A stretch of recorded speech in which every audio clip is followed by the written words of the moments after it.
Saludamos a los hermanos allá en casa y les seguimos invitando. Aquí estamos en la iglesia llena, pero hay espacio para usted todavía. Hoy vamos a hablar un tema teológico. ¿Cuántos quieren tener una clase de teología esta mañana? Amén. ¿No se van a aburrir? El título es Los pactos. Los pactos. Desde el mismo principio, Dios ha tratado con el hombre por medio de pactos. De hecho, las palabras Antiguo y Nuevo Testamento vienen del vocablo en latín que significa pactos. Estamos hablando entonces del Antiguo Pacto y del Nuevo Pacto. En la Biblia encontramos 7 pactos, incluyendo el Nuevo Pacto. Pero debemos de saber, hermanos, que 5 de estos pactos fueron hechos solamente con el pueblo de Israel. Esto nos habla de un pueblo escogido por Dios para revelarse al mundo. Dios escogió un pueblo para por ahí revelarse al mundo. Este pueblo es el pueblo de Israel. Pero en teología encontramos después 3 pactos más que se refieren al resto de la humanidad. Pero primero veamos qué es un pacto. Básicamente, un pacto es un acuerdo entre 2 o más partes y ese acuerdo se basa en una promesa. En una promesa. Digan todos conmigo, promesa. Deuteronomio 29:12 dice, para que entres en el pacto de Jehová tu Dios y en su juramento. ¿Pueden cerrar la puerta, por favor? Si no tan amables, muchas gracias. Se está escapando el aire. Si es que se está escapando el aire. Tenemos el aire prendido, se han de saber. Entonces, bien, entonces dice que entres en el pacto de Jehová tu Dios y dice en su juramento. Esto habla de promesa. Que Dios, por favor, en su juramento dice que Jehová tu Dios concierta hoy contigo. Un contrato laboral, por ejemplo, un contrato laboral, es en cierta forma, en cierta manera, un pacto, porque hay promesas de pago, ¿sí? Y vemos la misma estructura en un pacto matrimonial, ¿sí? Que se basa en promesas, ¿verdad? Selladas por votos y juramentos sagrados delante de Dios y de la gente. Eso es un pacto. Y dicho sea de paso, el matrimonio o el pacto matrimonial asegura que la pareja se mantendrá unida, ¿sí? Hasta la muerte. Pase lo que pase, así envejezcas, así cambien ¿cómo se dice? Las curvas, porque antes las curvas estaban así y después cambian de lugar y siguen estando pero en otro lugar. Y la piel, la tersura de la piel ya no es la misma y después ¿cómo se llaman? Las costumbres también cambian, los hábitos. Pero es precisamente el pacto hecho en el matrimonio que nos garantiza, ¿sí? Que nos garantiza que ese hombre o esa mujer no me va a abandonar. Y si lo llegara a hacer, él tendrá que dar cuentas o ella tendrá que dar cuentas delante de Dios, porque los votos y los juramentos se hicieron delante de Dios. La diferencia de un pacto y un contrato es precisamente eso, que el pacto involucra el alma involucra los sentimientos y el deseo de hacer bien a la otra persona. Esa es la gran diferencia. El contrato es frío. Usted va a una empresa y lo hacen firmar un contrato que ahí no les importa a ellos si tus condiciones, tus situaciones, simplemente ellos quieren que tú les des 8 horas de trabajo y no quieren saber nada más. Es un contrato.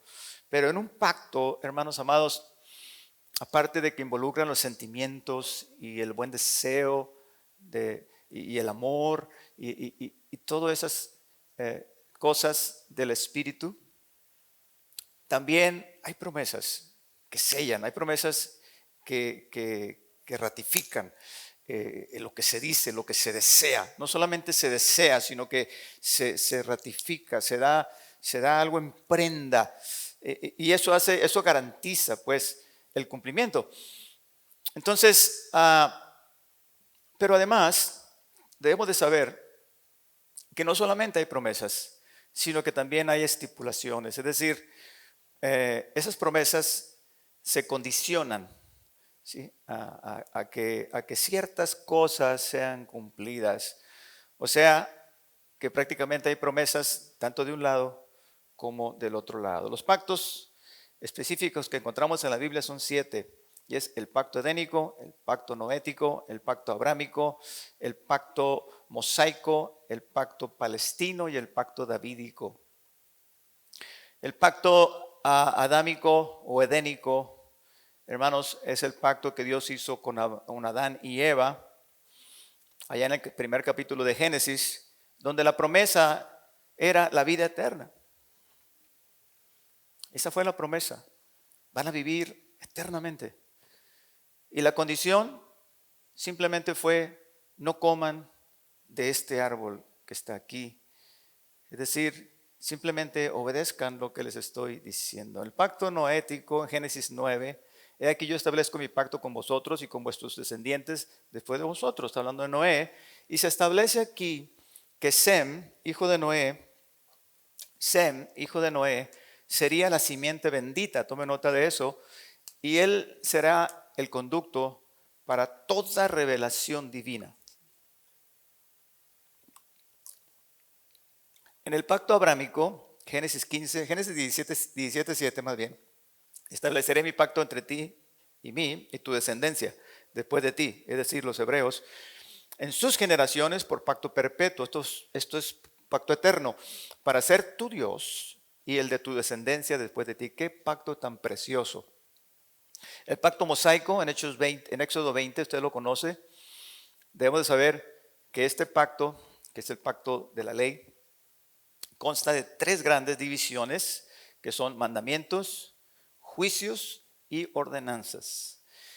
Y esto lo hace un pacto muy importante por lo siguiente: los mandamientos expresan la voluntad de Dios. Los juicios regulan la vida civil del pueblo de Israel, y las ordenanzas gobiernan la vida religiosa.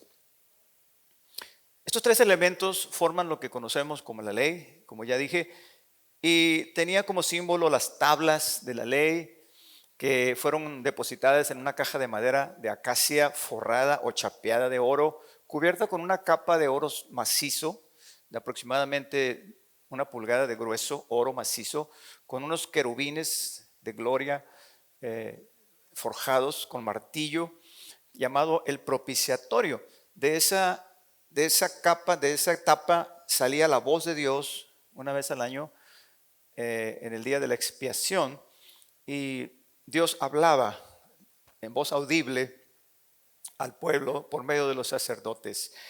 Esa caja era depositada en un lugar que se llamaba el lugar santísimo, donde nadie más podía entrar, solamente el sumo sacerdote una vez al año. Pero sepan ustedes que cuando Cristo murió, dice la palabra de Dios que el velo que separaba el lugar santo del lugar santísimo se rasgó de arriba hacia abajo y quedó abierta el acceso al lugar santísimo, queriendo decir que por medio de la sangre de Cristo, usted y yo no necesitamos ningún intermediario, porque Cristo es el único intercesor entre Dios y los hombres. Y en Él podemos entrar a la misma presencia de Dios. Aleluya. En Él, hermanos amados, tenemos acceso al lugar santísimo. El pacto palestino, allá en Deuteronomio capítulo 30, en el verso 3 dice: entonces Jehová hará volver a tus cautivos y tendrá misericordia de ti y volverá a recogerte entre todos los pueblos a donde te hubieras esparcido Jehová tu Dios. ¿Cuántos saben que esto ya se cumplió? Todos los judíos esparcidos por el mundo están regresando a su tierra. En el capítulo 15 de Génesis, en el versículo 8, dice así: en aquel día hizo Jehová un pacto con Abraham diciendo: a tu descendencia daré esta tierra, desde el río de Egipto hasta el río grande, el río Éufrates. Y en Éxodo capítulo 6, en el verso 4 dice: también establecí mi pacto con ellos de darles la tierra de Canaán. Si los árabes leen esto, se acabarían muchísimos problemas. Este pacto se refiere a la tierra prometida, pero aquí es importante que veamos, hermanos, que todavía no sea la tierra prometida, todavía Israel no la ha tomado por completo. Si ustedes geográficamente se ubican desde el Éufrates hasta el Gran Río, no está la tierra todavía ocupada en su totalidad. Esto se cumplirá en el futuro. Y por último, también en séptimo lugar, el sexto lugar, el pacto de David, segunda de Samuel, capítulo 7, en el verso 12, dice Dios hablando a David: cuando tus días sean cumplidos y duermas con tus padres, dice, yo levantaré después de ti a uno de tu linaje, el cual procederá de tus entrañas y afirmaré su reino. Dice versículo 13, él edificará casa a mi nombre y yo afirmaré para siempre el trono de su reino. Por último, el nuevo pacto, Hebreos 8:10, por lo cual dice: este es el pacto que haré. ¿Con quién? Con la casa de Israel. Como vemos, este pacto fue hecho ¿con quién? Parece que no les cae el 20. ¿Con quién fue hecho el nuevo pacto? Y los veo tristes, porque dicen: yo toda mi vida he creído que el pacto era para mí. ¿Y por qué están tristes si nosotros somos de parte del pueblo de Israel? Dice que en Cristo Jesús las promesas de Abraham son las nuestras. Amén. En Cristo Jesús no hay judío ni griego. En Cristo Jesús todos somos hijos de Dios y herederos según las promesas. Así es que el nuevo pacto también es para usted y también es para mí. Después de aquellos días, dice el Señor, pondré mi ley en la mente de ellos y sobre sus corazones la escribiré y seré a ellos por Dios y ellos me serán a mí por pueblo. Gloria a Dios. Ahora veamos la importancia, que guarden silencio un tantito ahí atrás nomás. Mujeres, por favor, les voy a pedir. Gracias, gracias, muy amables. Todo se está grabando, así es que por favor, vamos a tratar de guardar silencio. Ahora veamos, hermanos, aquí hay algo importante que quiero que notemos, y es la importancia suprema que tiene el Mesías en el tema de los pactos, tanto para el pueblo de Israel como para el pueblo gentil. Por ejemplo, para Israel, la trascendencia que tiene el Mesías es el siguiente, o es la siguiente.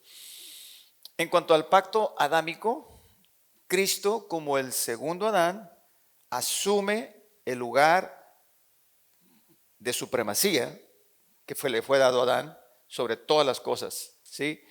En el pacto noético, el Mesías es la simiente de Sem, es descendiente de Sem, y en él se cumple de manera suprema también la promesa hecha a este patriarca, que solamente por medio de él vendría toda revelación divina.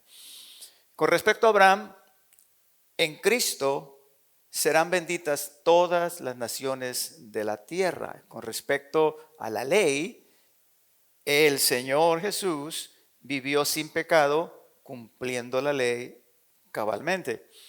Y como un judío común, vivió en la tierra de Palestina, ¿verdad? Cumpliendo con el pacto palestino. Y en el futuro, Cristo se sentará en el trono de David para siempre. Entonces vemos cómo el Mesías cumple todos los pactos. Ahora, aparte de estos 7 pactos específicos que hemos mencionado, en teología se habla de 3 pactos más, o 3 tipos de pactos generales, digamos, o principales, que tienen que ver con el resto de la humanidad. Se conocen como pactos mayores, ¿sí? Y son, en primer lugar, el pacto de redención, también llamado pacto eterno, es el pacto de obras y el pacto de gracia. El pacto eterno lo encontramos en Hebreos capítulo 13, verso 20, que dice así: y el Dios de paz, que resucitó de los muertos a nuestro Señor Jesucristo, el gran pastor de las ovejas, por la sangre del pacto eterno. Este pacto no se refiere a un pacto hecho con nosotros. Más bien, este es un pacto que hizo Dios consigo mismo allá en la eternidad. Como decíamos la semana pasada, estamos hablando de un plan salvífico concebido mucho antes de que nosotros fuéramos creados. Al principio de los tiempos, al principio de los siglos, donde allá en la eternidad, cada una de las personas de la divinidad, ¿verdad? Se sentaron y formaron y planearon la forma de hacer este pacto de redención. Y como vemos, hermanos, los 3 papeles de la divinidad se conjugan para llevar a cabo este plan de redención. Y tenemos, por ejemplo, el papel del Padre, quien inicia el proceso de salvación. Nadie puede ser salvo. Nadie puede ser salvo si no es llamado, si no es elegido, ¿verdad? Por Él. Romanos 8:29 dice: porque a los que antes conoció, también los predestinó para que fuesen hechos conforme a la imagen de su Hijo, para que Él sea el primogénito entre muchos hermanos. Los que antes conoció. ¿Cuándo es ese antes? Eso es antes de que las cosas fueran creadas. Antes de que el mundo fuese hecho, Dios te vio, Dios te conoció, Dios ya te tenía en su mente y en su corazón y dijo: esta persona va a nacer en el siglo XXI, en el siglo XXII, en la ciudad de Culiacán, se va a llamar, va a ser hijo de los señores fulano de tal, va a ser padre y se va a congregar en Agua Viva. El Señor envía al Hijo, el Padre Celestial envía a su Hijo al mundo para llevar a cabo nuestra redención. Y después de que el Hijo haya logrado la redención, ¿cómo me convierto yo en un cristiano? ¿Cómo me convierto yo en una persona salva? ¿Cómo me convierto en una persona redimida? Pues a través del Espíritu Santo. Lo que hablábamos el domingo pasado es el Espíritu Santo, el ministerio del Espíritu Santo, quien me regenera, me vivifica, crea fe en mí y me trae a los pies de Cristo, me lleva a una iglesia, siento su presencia, sucede algo en mí maravilloso que me transforma y me hace ver un nuevo mundo que antes no miraba. En ese momento soy salvo, en ese momento, hermanos amados, soy una nueva criatura y de ahí en adelante comienza un proceso de regeneración, un proceso de santificación, un proceso de preparación para el encuentro con mi Rey, que es, hermanos, el fin de los tiempos donde todos, ¿verdad?, estaremos ya juntos, cara a cara con Él, viviendo por siempre en paz y en armonía, donde enjugará Dios toda lágrima de los ojos de ellos. Ya no habrá más llanto, ni dolor, ni clamor, porque las primeras cosas pasaron. ¿Cuántos quieren estar ahí? Este es el pacto eterno de redención formado antes de los siglos, antes de que el mundo fuera creado. Por eso dice Pedro, el que nos conoció en la presencia de Dios, fuimos concebidos. El pacto de obras se refiere a la situación original de Adán y de Eva. Cuando fueron creados, Dios los pone en el huerto y les promete la vida eterna, y el árbol de la vida la simboliza. Al mismo tiempo viene la condición, usted sabe, no deben comer del árbol prohibido, del árbol de la ciencia, del árbol del conocimiento. Ellos eran inocentes, ellos eran puros, y también, hermanos, eran muy felices. Yo estaba pensando en esta mañana en esa situación, y digo yo, ahorita yo estoy pensando qué me voy a poner para alistarme, para irme al servicio. Ya estoy mortificado. ¿Cuántos saben lo que estoy diciendo? Todos ustedes se mortifican en la mañana, ¿qué me voy a poner? Luego, el lunes me tengo que levantar para ir a trabajar, ¿sí? Entonces, todo es batalla, ¿sí? Toda esta vida es molestia y trabajo. Cuando Adán vivía y Eva vivían en el paraíso, no se preocupaban de qué se iban a vestir, no se preocupaban qué iban a comer, no se preocupaban que tenían que trabajar, nada, todo lo tenían, ¿sí? Y hermanos, bueno, eso se acabó, y el destino de todos nosotros cambió gracias a ellos. Pero también gracias a un hombre tenemos esperanza, amén. El segundo Adán, el que no falló, el que fue obediente hasta la muerte y muerte de cruz, gracias a él tenemos esperanza de volver al estado primigenio, de volver al estado primero de todas las cosas, donde ya no habrá más llanto, donde habrá más trabajo, más molestia, más gloria es el nombre de Dios. Entonces, hermanos, como sabemos, Adán y Eva fracasaron, como dije, miserablemente, y nos sumieron a todos en la ruina. Y ese es el mundo en que vivimos. Por eso se muere la gente, por eso suceden cosas tristes. Ayer, no sé si usted supo, ayer me enteré yo, pero pasó el viernes, la tragedia que sucedió en Jerusalén, donde más de 44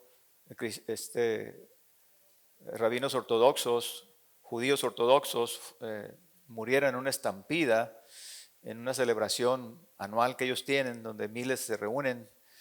Lo que pasa es que tenía capacidad para 10,000 y fueron como 100,000. Entonces, al querer subir al cerro, uno se cayó, iban como cerillitos, iban pegaditos hombro con hombro, miles, por unos pasillos angostos como este templo, y esa multitud se empezó a caer y se empezaron a pisar unos a otros y murieron. Y hubo más de 300 heridos y 40 y tantos murieron. Y vemos cómo suceden cosas en el mundo, y vemos, como decía mi esposa, o sea, no siempre vamos a tener las cosas a como deseáramos, porque vivimos en un mundo caído, vivimos en un mundo arruinado. Por eso San Pablo dice claramente que nuestra esperanza no debe estar en este mundo. Si tuviéramos la esperanza, hermanos, aquí. Por eso dice, no quiero que se entristezcan como aquellos que no tienen esperanza. Dice, no quiero que vivan como aquellos que solamente piensan que este mundo es la eternidad, es el cielo. No, hay algo extremadamente diferente y mayor a lo que vivimos hoy. Pero quiero hacer una aclaración hablando de los pactos, porque estamos hablando de pacto de obras y pensamos que este pacto no tiene nada de gracia, pero Tengamos en cuenta que Dios, el Creador, hermanos, cualquier cosa que Él haga con las criaturas ya es un acto de gracia. Dios no está obligado con nosotros. Dios nos hubiera dejado muertos ahí con Adán. Simplemente borra, resetea y se forma otro mundo. Y usted y yo no nacemos. Pero gracias a Dios, hermanos, que Dios no es así. Él hizo un pacto consigo mismo y dijo, yo voy a redimir la raza humana. Esto es maravilloso. No sé si usted lo alcanza a concebir. Pero el hecho de que Dios nos ofrezca o nos prometa la vida eterna después de haber fracasado ya es un acto de gracia.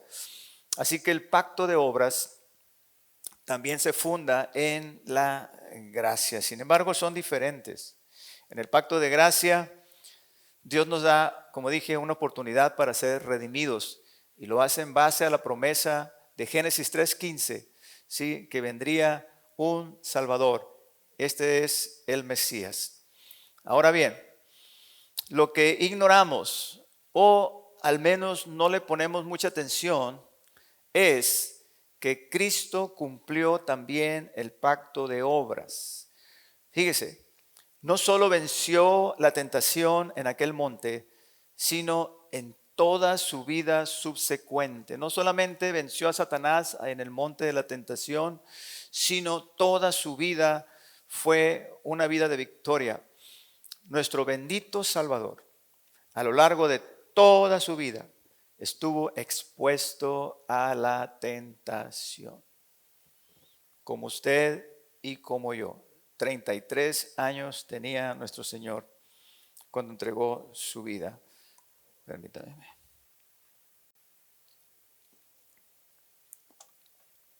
Cierre sus ojos.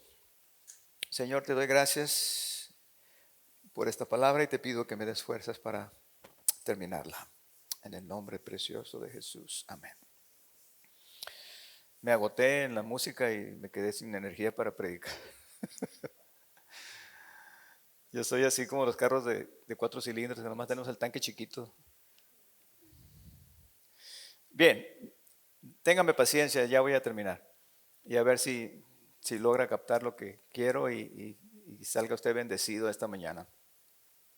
Lo que ignoramos o tal vez no le ponemos mucha atención es que el Señor cumplió el pacto de obras. Su vida, ¿sí?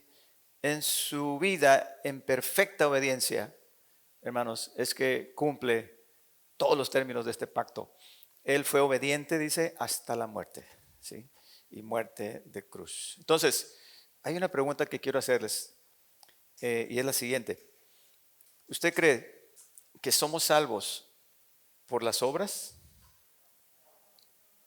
Y si yo le digo que sí, ya tengo la atención de todos ustedes, ya despertaron 2, 3 que estaban dormidos. Y si yo le digo que sí somos salvos por las obras, ¿qué me diría? ¿Y sabe por qué? ¿Y sabe por las obras de quién? Las obras de Cristo. Cristo cumplió todo el pacto de obras. Todos los requerimientos del pacto de obras los cumplió el Señor en su vida. Por eso la Biblia dice que somos salvos por su vida.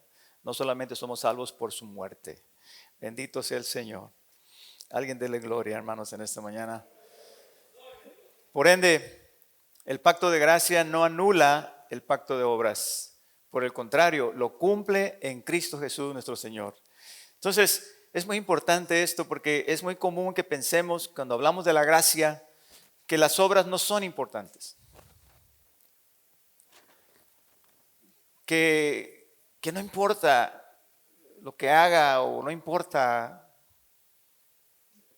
lo que me cuelgue o lo que haga o lo que me pinte o lo que me vista o la actitud que tenga hacia alguna cosa o hacia otra. No importa si lo hago así, no, sí importa. Y le voy a decir por qué. Porque Dios toma en cuenta todo nuestras obras. Dios toma en cuenta todo lo que hacemos. Dios ve el corazón, cómo lo hacemos.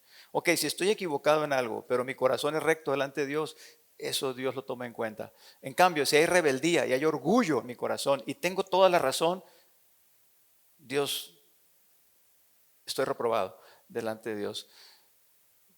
tengo razón en no hacer aquello, tengo razón están equivocados, no lo hago, está bien, pero hay orgullo en mi corazón, ¿sí? Pero esta persona que humildemente lo hace con todo su corazón, con toda sinceridad, y se pone su velito, Dios la bendiga, lo hace con todo su corazón, para que me entiendan, me estoy explicando. Pero cuando hay arrogancia en nuestro corazón, cuando hay orgullo en nuestro corazón, y no es que yo soy libre, y no, y yo soy en Cristo, yo ahora hago esto, yo estoy todo, y dejo de hacer cosas que pudiera hacer, o dejo de sacrificarme, o dejo de ofrecer a Dios un sacrificio vivo, o dejo de hacer obras de justicia, o dejo de hacer cosas, no porque vivo en la gracia, no porque ya Cristo lo hizo todo por mí. Hermano, no es así. Las bendiciones y las maldiciones tienen que ver con las obras. Una persona que falta a la ley de Dios, por ejemplo, en mi corta vida, y no les voy a decir nombres ni apellidos, pero yo he visto personas que, por ejemplo, tienen el problema de la avaricia y cometen el pecado de prestar con intereses, como de usura. Y son usureros, como las casas de empeño y cosas de esas, que eso está prohibido en la palabra de Dios, y no des tu dinero a usura. Yo he visto cómo las maldiciones generacionales han venido sobre sus hijos y cosas terribles, y uno puede mirar, ¿sí?, como la maldición de la avaricia. Por eso les digo, todo cuenta, todo lo que hagas, para bien o para mal, cuenta. Porque Dios hizo un pacto de obras, Dios hizo un pacto con Abraham, y los pactos de Dios son eternos. Y siempre y cuando, hermanos, vivamos en obediencia a la palabra de Dios, nos va a ir bien. Nos va a ir bien y vamos a ser bendecidos, siempre y cuando cumplamos con la palabra de Dios. Ahora, hay requerimientos que son imposibles de cumplir. Ok, está la gracia. Pero hay cosas que sí podemos cumplir. Estoy presionado por el tiempo, pero podría decirles muchas cosas en cuanto a este aspecto. El otro día fui a Telcel y tuve que esperar ahí horas y horas mientras los empleados, como tres, al menos conté 3 empleados yo, y me acerqué a ellos y les dije: oye, muchacho, ¿qué no estás trabajando? No tienes, porque estaban chateando. Eso se llama injusticia. Cuando das kilos de 800 gramos es injusticia. Y son cosas tan pequeñas, pero están aquí en la Biblia. Que cuando robas tiempo en tu trabajo, por ejemplo, que en lugar de trabajar estás durmiendo o estás echando mentiras. Todo, amados hermanos, todo cuenta. Esto se llama vivir en justicia. Y todo esto tiene que ver porque Dios es un Dios de pactos. Dios hizo promesas. Si tú obedeces, te va a ir bien. Si tú desobedeces, te va a ir mal. Y eso no tiene nada que ver con la salvación, pero tiene que ver con la vida. ¿Cuántos me están entendiendo? Finalmente, a veces la gente piensa que en el Antiguo Testamento se tiene que ver con la justicia y con la ira de Dios, y que el Nuevo Testamento es pura gracia y amor. Pero, amados, si nos fijamos, la ira y la justicia de Dios se encuentran en su plenitud en el Nuevo Testamento. ¿En qué lugar?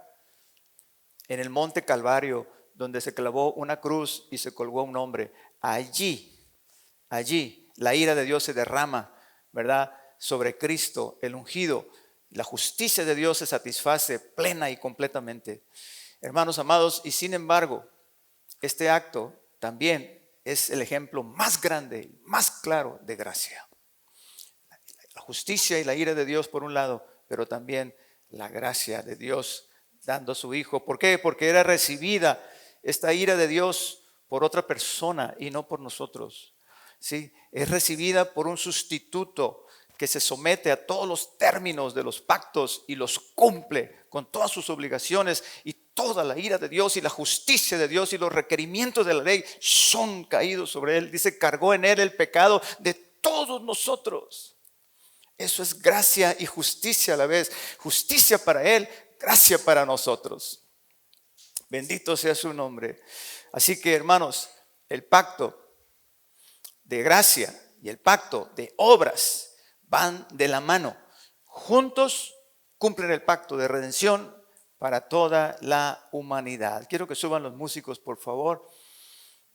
Y quiero terminar